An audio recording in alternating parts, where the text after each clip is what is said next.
يقول لك الآن هاتوا المغربي هاتوا، الأردن يقول لك الآن هاتوا المغربي هاتوا، هيجي المغربي ويشوف هل تكون نفس مشوار خروج المنتخبات أمام المنتخب المغربي أو في ردة فعل من المنتخب الأردني. أنا أتمنى ما أسمعها هيهات المغربي، لأن سمعتها في أكثر من مناسبة.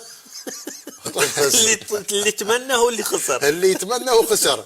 هو الشعارات موجودة في الأسواق الخارجية قبل المباراة، في سوق واقف أو حتى يا ويلك يا ويلك يا ويلك وننزل الملعب وخسروا.